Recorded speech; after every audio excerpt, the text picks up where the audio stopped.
जय हिंद साथियों, आप सभी का अनुप मैथ्स के इस यूट्यूब चैनल पर स्वागत है। कैसे हैं दोस्तों? उम्मीद करते हैं सभी लोग मस्त होंगे, स्वस्थ होंगे और अपने अपने पढ़ाई लिखाई में बिल्कुल व्यस्त होंगे। तो चलिए, आज हम लोग प्रैक्टिस सेट नंबर 3 लेकर के आ चुके हैं और आज भी हम लोग अच्छे अच्छे 10 प्रश्नों को डिस्कस करेंगे और उसका सोल्यूशन एकदम बढ़िया तरीका से देखेंगे। तो बिना देरी किए आज का क्लास को स्टार्ट करते हैं। तो चलिए शुरू करते हैं आज का पहला क्वेश्चन। और ये देखिए, पहला क्वेश्चन आज आपका डीआई का है, जो रेलवे एग्जाम में, एसएससी एग्जाम में सबसे ज्यादा पूछा जाता है।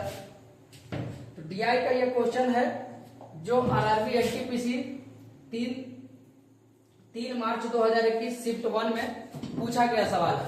देखिए क्या कर रहा है क्वेश्चन तीसरा, क्वेश्चन नंबर फर्स्ट, कि निम्नांकित बार ग्राफ 2015 और 2018 में एक प्रिंटिंग कंपनी द्वारा बेची गई 5 विषयों भौतिक यानी फिजिक्स, रसायन विज्ञान अर्थात केमिस्ट्री, जीव विज्ञान अर्थात बायोलॉजी, गणित अर्थात मैथ एवं अंग्रेजी मतलब इंग्लिश के पाठ्य पुस्तकों की कुल संख्या हजारों में को दर्शाता है। ग्राफ के आधार पर नीचे दिए गए प्रश्न का उत्तर दें।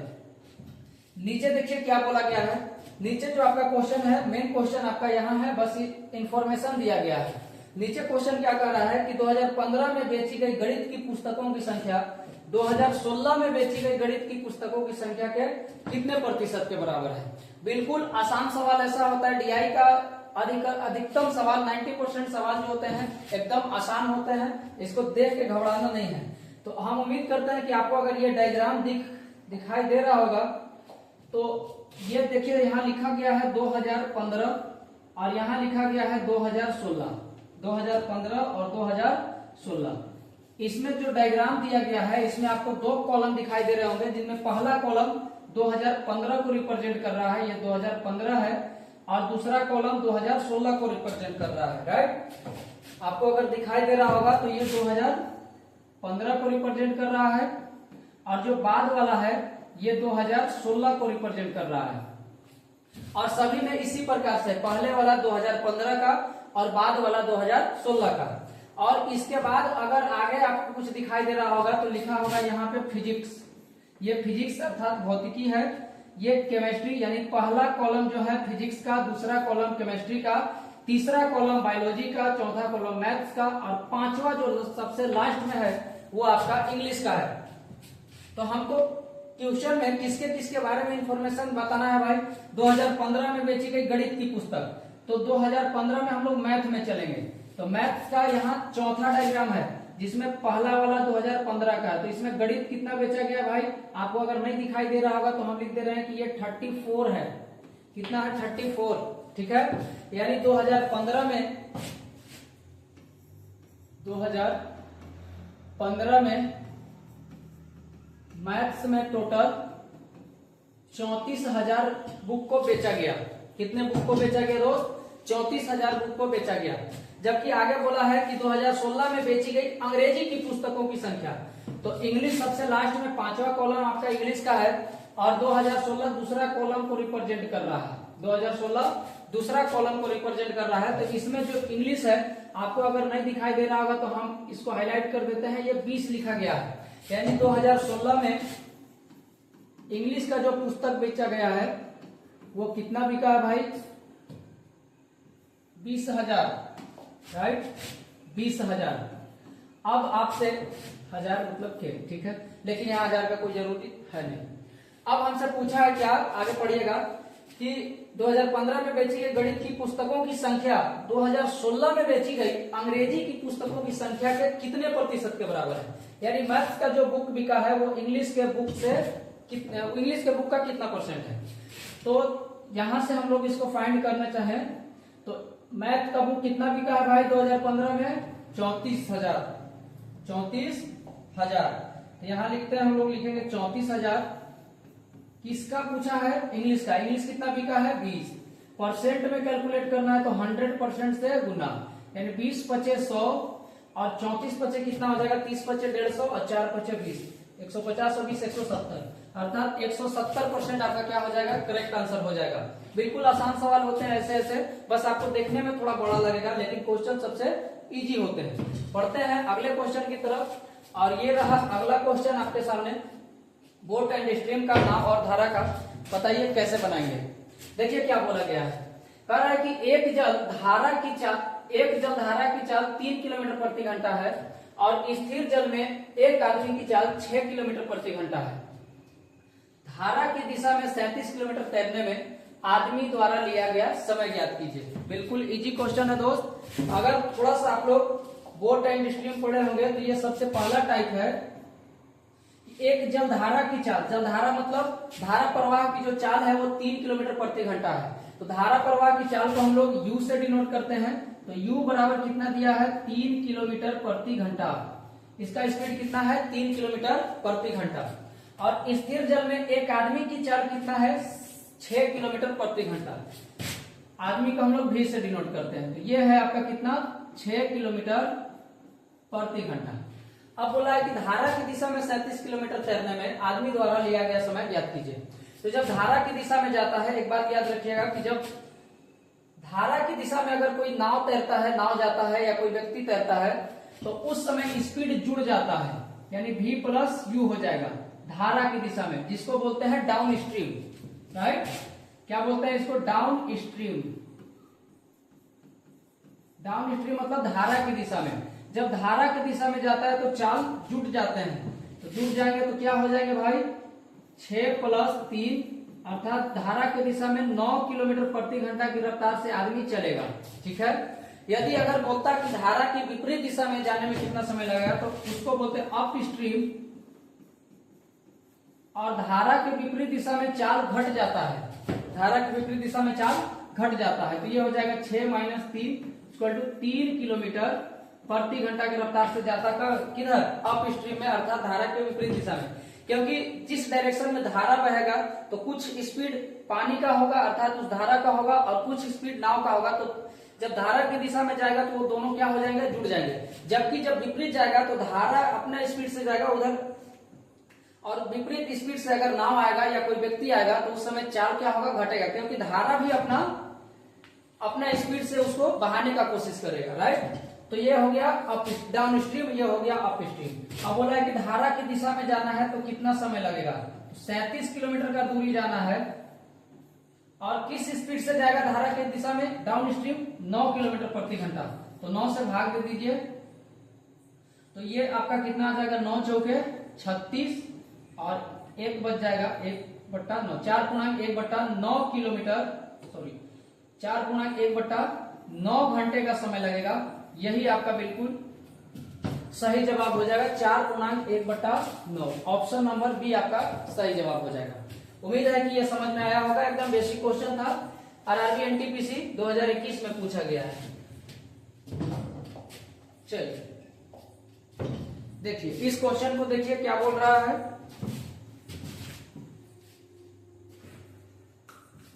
बोलता है कि 78 किलोमीटर प्रति घंटे से चलने वाली ट्रेन 27 सेकंड में 445 मीटर लंबे प्लेटफॉर्म को पार करती है। ट्रेन की लंबाई कितनी है, ट्रेन की लंबाई बताना है। देखिए इसमें क्या बताया गया है कि जब भी ट्रेन किसी खंभे को पार करता है, किसी पोल को पार करता है या किसी खड़े व्यक्ति को पार करता है, तो वहां पे वो खुद का लंबाई पार करता है।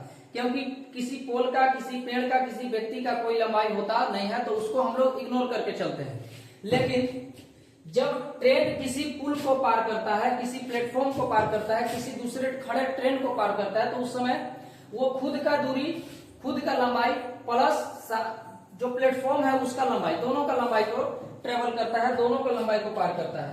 तो यहां से देखेंगे कि जो ट्रेन है उसका स्पीड कितना है दोस्त, तो स्पीड है 78 किलोमीटर प्रति घंटा। 78 किलोमीटर प्रति घंटा से चलने वाली ट्रेन 27 सेकंड में 445 मीटर लंबे प्लेटफॉर्म को पार करता है।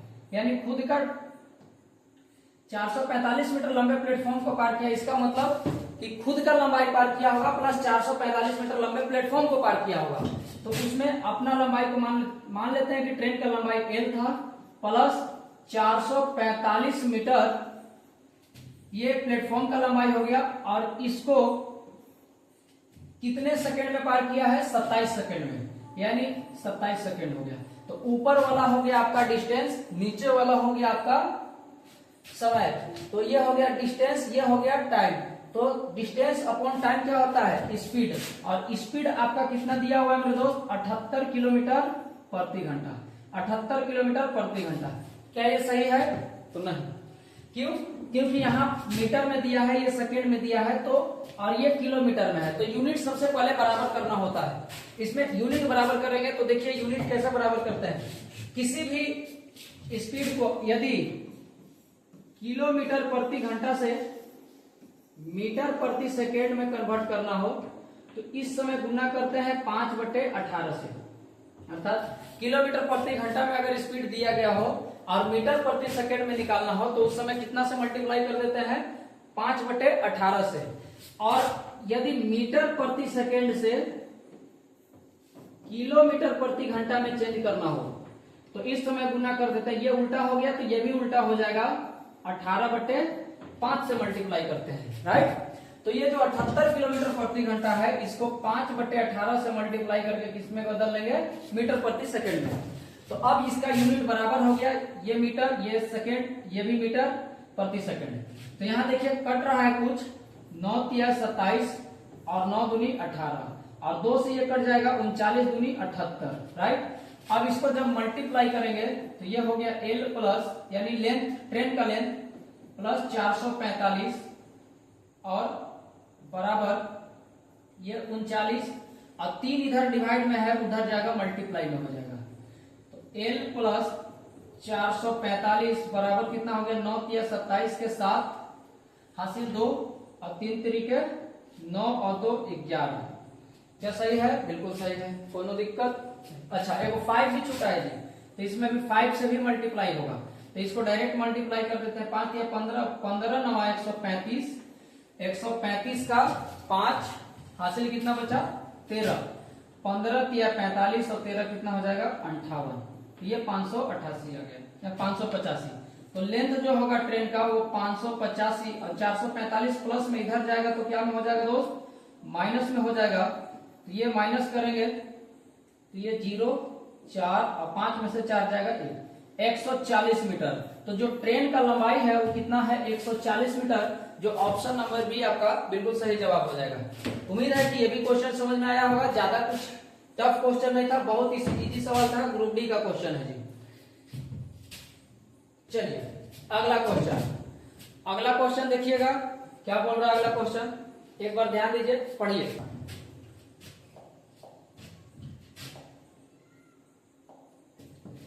देखिए क्वेश्चन नंबर 4 बोलता है कि जे और के के वर्तमान आयु का अनुपात 11:6 है।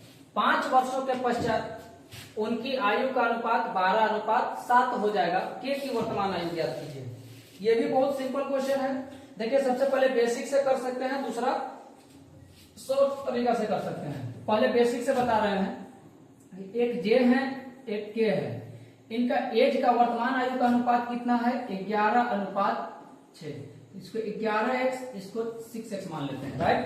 5 वर्षों के पश्चात मतलब 5 वर्ष बाद, तो 5 वर्ष बाद होगा यानी दोनों का एज 5-5 साल बढ़ जाएगा।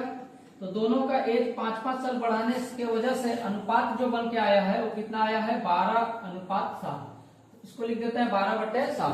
तो यहां से आप इसको क्रॉस गुना कीजिएगा। 11×7 77x प्लस 11×5 55 बराबर 12×6 72x प्लस 12×5 7।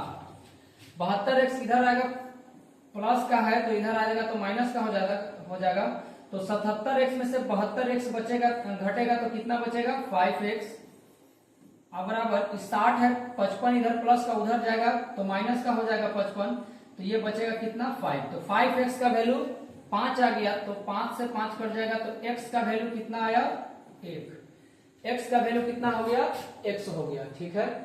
अब हमसे पूछा है x का वैल्यू 1 हो गया, क्या कहीं गलत? 12:7 हो गया 5 वर्ष पश्चात। अच्छा एक मिनट, यहाँ देखिए भाई बहुत बड़ा मिस्टेक हो गया कि ये 5 साल जोड़ने के बाद 6x नहीं सही है, सही है। 11:6, 5 वर्षों के पश्चात उनकी आयु का अनुपात 12:7 हो जाएगा। के की वर्तमान आयु ज्ञात कीजिए, के की वर्तमान आयु ज्ञात कीजिए। तो 7 11 7 77 प्लस 7 5 35 होता है, 55 लिख दिए हैं। देखिए एक बार देखिएगा, 7 से मल्टीप्लाई करेंगे तो 11 7 77 एक्स, देखिए 7 से मल्टीप्लाई कीजिए तो 11 7 77 एक्स प्लस 7 5 35 बराबर 12 से क्रॉस गुना होगा तो 12 6 72 एक्स और प्लस 12 5 60। 72 एक्स इधर प्लस का, इधर आएगा तो माइनस का, तो 77 एक्स में से 72 एक्स आके घटेगा तो कितना बचेगा भाई 5 एक्स बराबर ये 60 है, 35 इधर प्लस का उधर जाकर के घटेगा तो 60 से 35 घटेगा तो क्या 25 बचेगा, बिल्कुल। तो x का वैल्यू कितना निकल के आया 5, x का वैल्यू कितना आया 5 आया। हमसे पूछा क्या है k की वर्तमान आयु ज्ञात कीजिए। तो k का वर्तमान आयु कितना, k का वर्तमान आयु कितना है 11 के अनुपात में 11x, 11 इंटू एक्स का वैल्यू 5, 11 5 55, आंसर कितना आ जाएगा 55 वर्ष। कितना आएगा 55 वर्ष। लेकिन ऐसा नहीं करना, ये तरीका कब लगाते हैं जब दोनों में वृद्धि अलग अलग हो, किसी में बोल देगा 5 साल, किसी में बोल देगा 4 साल, तो ये तरीका लगाना है। अन्यथा इसको शॉर्ट में कैसे कर सकते हैं, यहाँ देखिए जे और के के वर्तमान आयु का अनुपात कितना है 11:6 है, राइट। आगे बोला गया है कि 5 वर्षों के पश्चात उनकी आयु का अनुपात 12:7 हो जाता है, 12:7 हो जाता है। तो इनके बीच का गैप हमेशा बराबर होना चाहिए। जैसे यहाँ पे दोनों के बीच का अंतर कितने का है 11 और 6 का अंतर 5 यूनिट का, यहाँ 12 और 7 के बीच का अंतर कितने का है 5 यूनिट का। तो जब अंतर बराबर है तो फिर कोई दिक्कत नहीं है, अंतर बराबर नहीं होगा तो अंतर को सबसे पहले बराबर करेंगे। तो यहां से देखते हैं कि टोटल 5 यूनिट, यहाँ भी गैप यहाँ भी गैप। अब यहाँ देखिए कि पहले 6 यूनिट हुआ करता था, अब 7 यूनिट हो रहा है। इधर 11 यूनिट हुआ करता था, इधर 12 यूनिट हो रहा है। तो वृद्धि कितने यूनिट का है दोस्त 1 यूनिट का। कितने यूनिट का वृद्धि है 1 यूनिट का। लेकिन क्वेश्चन में कितना वर्ष वृद्धि हुआ है 5 वर्ष। तो 1 यूनिट का वैल्यू कितना 5 साल। तो पूछा है कि k की वर्तमान आयु बताइए। तो k की वर्तमान आयु कितना है, k की वर्तमान आयु 6 यूनिट, तो 6 बचे कितना हो जाएगा, k का पूछा है ना, k का पूछा। अच्छा यहाँ हम लोग गलती कर दिए थे, 1 मिनट। k का पूछा है तो k का वर्तमान आयु कितना है दोस्त 6x था, 6x। तो 6 इंटू एक्स का वैल्यू 5, तो ये कितना आ जाएगा 30 वर्ष आ जाएगा। ये 55 नहीं है भाई, आंसर 30 वर्ष आएगा। यहाँ देखिए 1 यूनिट का मान 5, तो k का वर्तमान आयु 6 यूनिट था, तो 5 से मल्टीप्लाई करेंगे 6 5 30 साल, यानी इसका एज कितना हो जाएगा 30 वर्ष हो जाएगा। बिल्कुल सही जवाब है। उम्मीद है समझ में आया होगा। तो यही तरीका लगाना है, ये तरीका को नहीं लगाना है, ये कभी कभी काम आता है। पढ़े अगले क्वेश्चन की तरफ। तो अगला क्वेश्चन ये है आपके सामने, क्वेश्चन नंबर 5। एकदम मीठा लाजवाब सवाल है। बोला है कि 5,000 रुपए के लिए 10% वार्षिक ब्याज की दर से 3 वर्षों में साधारण ब्याज और चक्रवृद्धि ब्याज का अंतर बताइए। क्या होगा बताइए, कैसे कीजिएगा।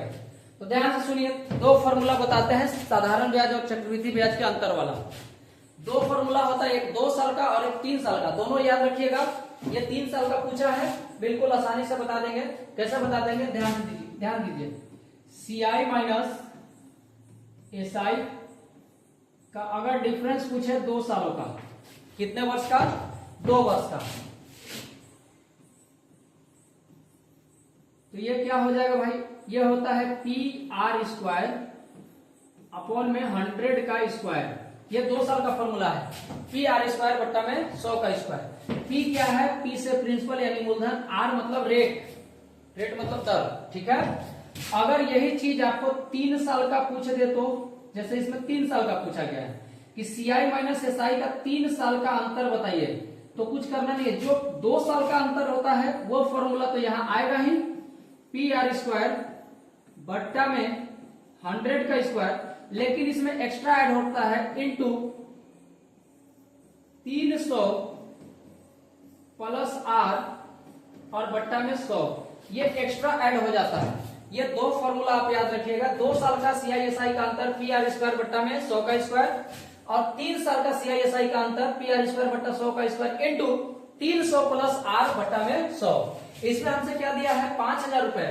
मूलधन कितना है दोस्त 5000, रेट कितना है 10%, वार्षिक ब्याज की दर से, टाइम कितना है 3 वर्ष, यानी 3 वर्ष का पूछा है। साधारण ब्याज और चक्रवृद्धि ब्याज का अंतर बताइए। आइए 3 साल वाला फॉर्मूला पे बैठा देंगे, CI minus SI, CI minus SI।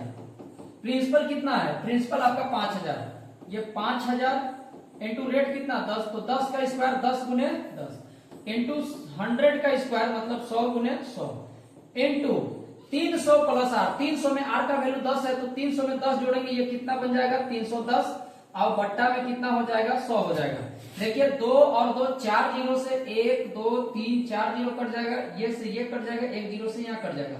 तो फुल एंड फाइनल आंसर क्या बचा 31 गुने 5, 31 गुने 5 155 आपका बिल्कुल सही जवाब हो जाएगा। क्या हो जाएगा मेरे दोस्त 155, ऑप्शन नंबर डी आपका बिल्कुल सही जवाब हो जाएगा। बोलिए किसी को कोई प्रॉब्लम नहीं होनी चाहिए, क्योंकि ये सवाल ही बहुत इजी है, फॉर्मूला याद रहेगा, एक लाइन का है। आगे चलिए जी, आगे देखिए क्या बोला है। ये मेंसुरेशन का क्वेश्चन बहुत इजी क्वेश्चन है, इसको एक बार देखिए।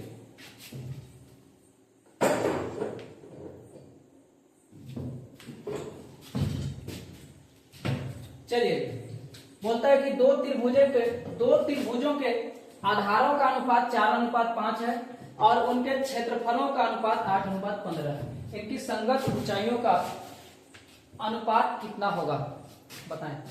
अगर आपको पता है तो ये सवाल ओनली फॉर 2 सेकंड का है, अगर कंसेप्ट पता है तो ये क्वेश्चन 2 सेकंड का है। देखिए हमसे बोला है 2 त्रिभुजों के आधारों का अनुपात 4:5 है, यानी बेस का अनुपात 4:5 है और उनके क्षेत्रफल का अनुपात दिया 8:15। इनकी संगत ऊंचाइयों का अनुपात ज्ञात कीजिए। तो किसी भी त्रिभुज में ध्यान दीजिएगा कि कोई भी ट्रायंगल हो, कोई भी त्रिभुज हो, यदि उसमें आधार और ऊंचाई दे दिया जाता है तो उसका क्षेत्रफल डायरेक्ट आधार गुने 1/2 गुने आधार गुने क्या होता है ऊंचाई, राइट। अब इसमें बोला 2 त्रिभुजों के आधारों का अनुपात दिया है और क्षेत्रफल का अनुपात दिया है, हमसे ऊंचाई का अनुपात पूछा है। तो जो इसमें जो क्षेत्रफल का अनुपात होगा वो होगा बेस इंटू हाइट। तो पहले त्रिभुज का बेस मान लेते हैं B1 इंटू H1, यानी ऊंचाई H1 मान लेते हैं, और दूसरे त्रिभुज का बेस B2 हाइट H2 मान लेते हैं, और बराबर ये जो क्षेत्रफल दिया है अपने पास ये किसका एरिया का अनुपात के बराबर आएगा, यानी A1 इंटू A2 मान लेते हैं, एरिया 1 एरिया 2। बेस का अनुपात कितना है मेरे दोस्त 4:5 बैठा दीजिए। H1 H2 आपसे पूछा गया है और क्षेत्रफल का अनुपात कितना 8:15। देखिए 4 से कट जाएगा 2 बार, 5 से कट जाएगा 3 बार, तो H1 और H2 अर्थात हाइट का अनुपात जो आ जाएगा 2/3, यानी 2:3 हो जाएगा, 2:3। ऑप्शन नंबर ए आपका बिल्कुल करेक्ट आंसर हो जाएगा। बोलिए समझ में आया कि नहीं, कितने सेकंड का क्वेश्चन था ये तो लिखने वाला भी नहीं था, लेकिन सीखने के लिए तो लिखना पड़ेगा थोड़ा सा। आगे चलिए क्वेश्चन नंबर, अगला क्वेश्चन देखिए क्वेश्चन नंबर 7 क्या बोल रहा है। ये गुणनखंड एक दिया गया आपके सामने, पूछा है कि x² + 7x + 10 का गुणनखंड है, का छूट गया है, इसका गुणनखंड इनमें से कौन सा होगा, राइट। देखिए आप लोग पढ़े होंगे, ये 9th 10th क्लास में दिया है x² + 7x + 10, इसका गुणनखंड बताना है। तो क्या करते हैं, पहले पहला पद और तीसरा पद ये दोनों को गुना करते हैं, तो ये आ जाएगा 10x²। फिर बीच वाले को तोड़ते हैं, ऐसा तोड़ते हैं कि दोनों को गुना करने पर 10x² आ जाए और जोड़ने पे 7x ही बना रहे, राइट। तो यहां से हो जाएगा x² प्लस, इसको तोड़ेंगे तो 5x + 2x + 10, 5x + 2x + 10। अब इसमें से कॉमन लेंगे तो ये x कॉमन होगा,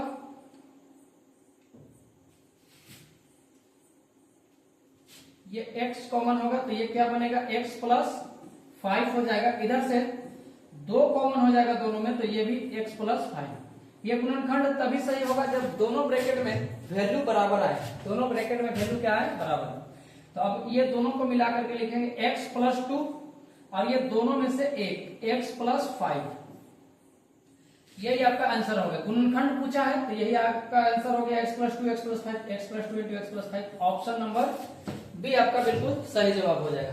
यदि शून्य पूछता तो ये दोनों को 0 के इक्वल कर देते हैं, x प्लस 5 इक्वल टू 0। तो यहां से x का मान -5 और x का मान -2। तो यदि शून्य पूछता तो क्या होता, -5 और -2, लेकिन हमसे गुणनखंड पूछा है तो ये आंसर यही बन गया x plus 2 into x plus 5। उम्मीद है समझ में आ गया होगा। बढ़ते हैं अगले सवाल की तरफ। अगला सवाल कुछ इस तरह से, नंबर 8 बिल्कुल इजी क्वेश्चन है। औसत का आरआरबी एनटीपीसी ग्रेजुएट लेवल 2025 में पूछा गया सवाल है।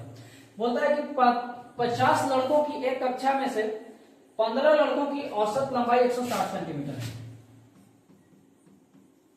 15 छात्र का औसत लंबाई कितना, 160 सेंटीमीटर, 160 सेंटीमीटर है।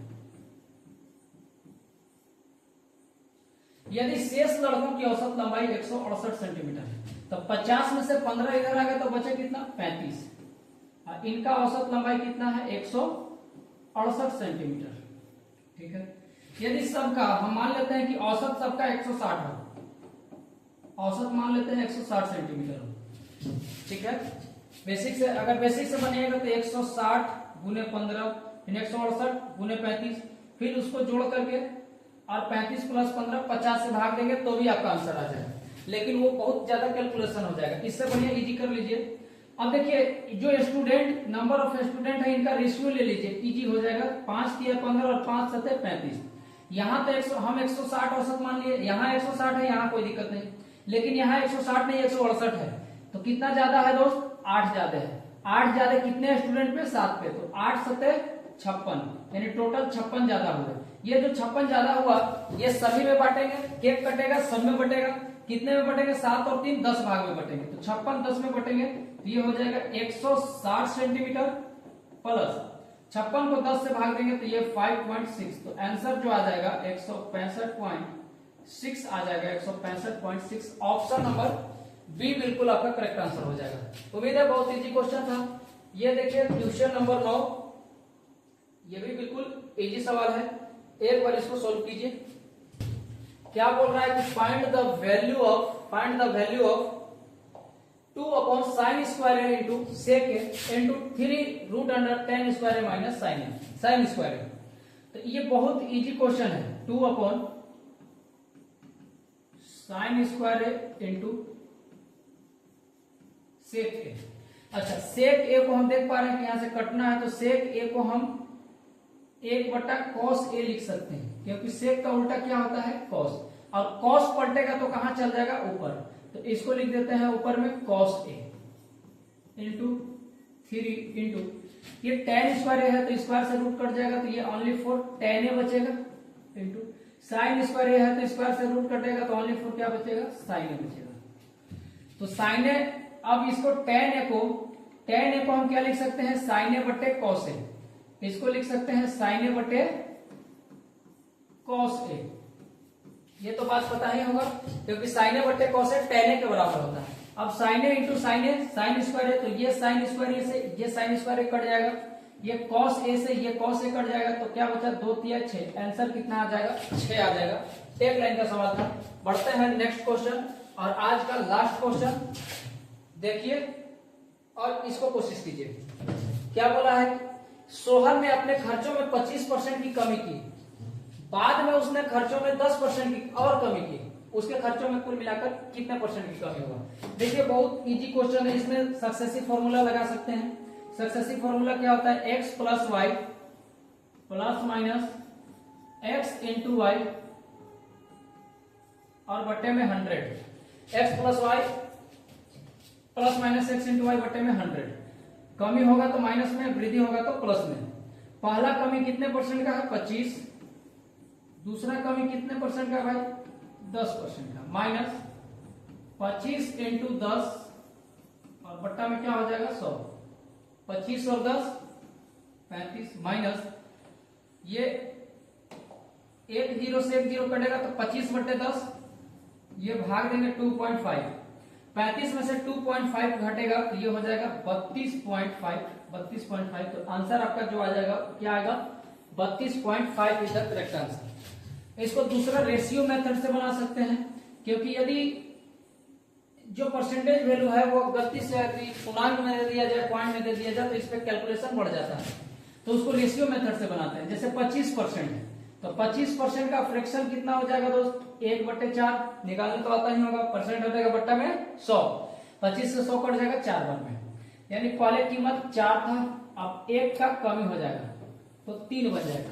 कितना बन जाएगा 3 बन जाएगा, क्योंकि जितना का कमी होगा ऊपर वाला घटा के और जितना वृद्धि होगा ऊपर वाला जोड़ के। दूसरा कमी 10% का है तो 10% का फ्रैक्शन कितना हो जाएगा 1/10। तो 10 से कोई चीज 1 का कम हो गया तो कितना बनेगा 9। तो 10 चौके 40 से 9 तिया 27 बन गया, यानी 40 से कम होकर के कितना रह गया 27 रह गया। तो कितने का कमी हुआ 13 का कमी हुआ। 13 का कमी किस पे 13 का कमी किस पे 40 पे, तो 100 पे कितना। अब इसको कैलकुलेट कीजिए 20 दूनी 40 और 20 पचे 100, 13 पचे 65 और इसका कर देंगे आधा, तो 65 का आधा आ जाएगा 32.5%। 35 का आधा 32.5%। तो ये रहा आज का लास्ट सवाल था। इसके बाद मिलेंगे हम लोग अगले वीडियो में। तो आज के लिए इतना ही रखते हैं, तब तक के लिए सभी को जय हिंद।